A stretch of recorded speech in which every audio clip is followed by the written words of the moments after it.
欢迎来到巴巴娱乐呀频道，请订阅频道，所以大家不要错过当天最热门的新闻。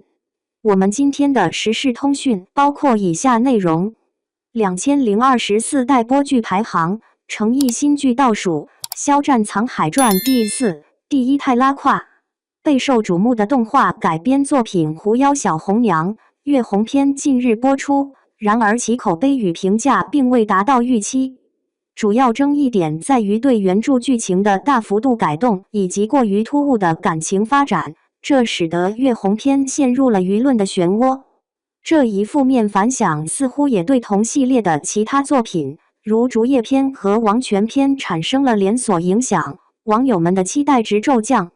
最新的电视剧期待值排行榜上，《狐妖小红娘》系列甚至未列入，显示出观众对后续作品的失望情绪。相比之下，榜单上的其他10部作品则显得更为引人关注。然而，聚焦于另一部由程毅主演的电视剧《英雄志》，主角卢云的经历同样充满了坎坷。科举失意，生活困顿，他在一系列的不幸中挣扎，从店小二到囚犯，再到书童和逃犯，最后在科考中成为状元，却又陷入政治斗争，甚至遭遇生命危险。10年后回归的卢云，面对爱人已嫁他人，朝廷局势巨变的现实，选择重拾就业，孤独终老。这个结局虽然凄凉，但对于程毅来说，能够塑造一个活到老的角色，对粉丝而言也算是一种难得的安慰。粉丝们在看到这样的结局时，不禁感叹，程毅有个能坚持到最后的角色真是不易。卢云的人生故事充满了戏剧性，这在剧中得到了充分展现，其跌宕起伏的情节让人感受到强烈的故事张力和丰富的内容。程毅在剧中的形象令人印象深刻，他身着破旧的粗布衣服，补丁斑驳，完全呈现出乞丐风，真实感十足。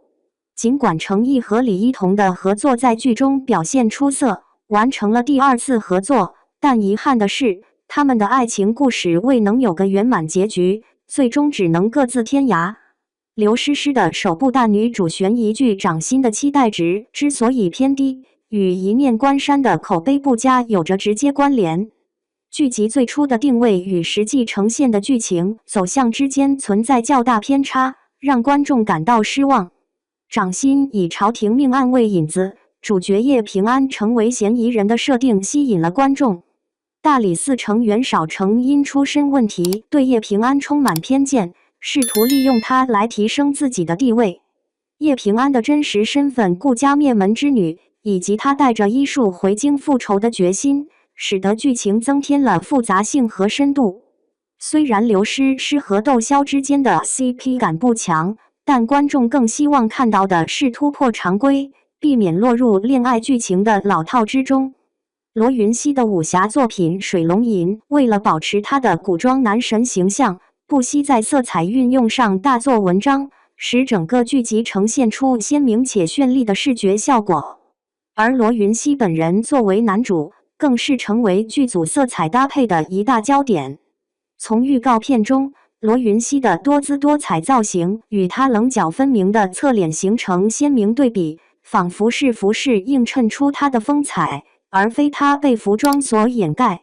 然而，罗云熙的身材问题过于消瘦，可能使他在某些服装下显得缺乏阳刚之气，特别是在这部剧的艳丽妆容下，他是否会如《长月烬明》中的角色般陷入彩妆螳螂的形象，令人好奇。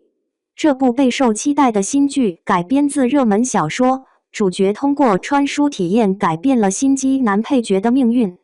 预告片展示了独特的穿书设定，与同类改编作品区别明显，让观众充满期待。尽管虞书欣因加字音备受争议，但她出演活泼可爱的林妙妙角色似乎相当合适。丁禹兮凭借过往如《七十吉祥》和《大理寺少卿游》等作品展示的演技，赢得了观众的认可，她的表现值得期待。原作中的男女主角由杨世泽和祝绪丹担纲，这是他们继《狐妖小红娘》月红篇后再次合作，他们在剧中的 CP 组合热度高涨，无疑为永夜星河增添了更多关注点。贵女讲述了庄寒燕从小被遗弃，历经磨难后归来复仇的故事，其曲折的情节和深刻的人物塑造，也引发了观众对剧情发展的关注。在庄寒燕的复仇征途中，她与身患重疾的大理寺少卿相互利用，这段过程中情感渐生，最终在报仇成功后结为连理。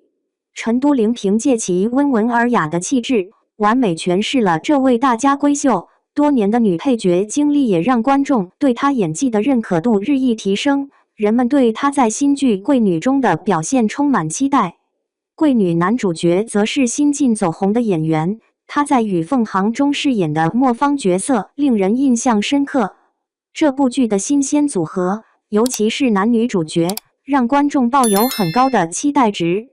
墨雨云间和贵女均改编自同一作者的小说，但在剧版中，重生设定被调整为救赎后的身份反转复仇。然而，书迷们对于吴谨言和王星越的颜值并不买账，认为他们缺乏 CP 感且年龄差距过大，无法满足原著党的幻想。女主角的恶毒前夫不仅角色恶劣，其颜值也被观众评价为难以接受的丑陋。尽管他的角色定位是反派，但观众认为这样的外貌确实符合他的命运。尽管墨雨云间尚未定档，但从于正的积极宣传态势来看，该剧预计不久后将与《庆余年2》展开激烈竞争，观众对此充满期待。而顶流肖战主演，加上郑晓龙导演的《藏海传》自公布以来就备受瞩目，引发了广大观众的热切关注。首部提及的电视剧，以其与《琅琊榜》相似的主题，主角在灭门后回归京城，复仇并保家卫国，引起了关注。尽管预告片尚未公开，仅发布了肖战的个人海报，但从路透图中可以看出剧情将覆盖男主一生的转变，从青涩的赶考少年到身着官服的权臣。剧中，刘亦菲饰演的角色黄一梅被形容为万人迷，她的魅力让观众连声称赞，认为无论性别，男主角都会对她产生好感。黄一梅的恋爱观自由洒脱，却也因此卷入诸多纷争，成为母亲眼中的不自爱和他人眼中的感情破坏者。然而，黄一梅坚守自我，她的个性将在《玫瑰的故事》中展现无疑。这部剧预计将成为近期备受瞩目的作品，而赵丽颖主演的《在人间》同样引人期待，讲述了一个关于男主角徐天人格分裂与自我治愈的故事。在这个过程中，医生发现其中一个独立人格贾小朵，决定寻求他的协助来驱逐其他人格。贾小朵的故事以其独特的人格设定，如自我救赎、消亡与爱情，呈现出新颖的叙事视角。然而，尽管故事吸引人，观众对于其短小的8集长度抱有期待。尽管还未开播《凡人修仙传》因其主演杨洋和金晨的号召力而备受瞩目，尤其是杨洋在预告中的表现，似乎刻意寻求观众对其颜值的认可。然而，剧情简介中的矛盾之处，主角依靠合理算计修炼成仙，引发了观众对剧情走向的担忧。该剧对主角算计行为的强调，似乎是为了避免塑造过于理想化的角色形象，但反而可能引发误解。2位知名演员的存在并不能完全保证作品的成功。值得肯定的是，《凡人修仙传》采用了全实景拍摄，为观众带来了视觉上的瑰丽享受，这是个积极的亮点。尽管存在顾虑，观众仍对《凡人修仙传》的播出充满好奇，希望能呈现一个不俗的结局，而不是重蹈新生覆辙。让我们拭目以待其正式播出的评价。首先，我们注意到一个普遍的现象，复仇主题在影视作品中占据了显著位置，尤其在上述列举的10部作品中，竟然有4部属于这一类别。这种情节设定无疑吸引了很多观众的注意。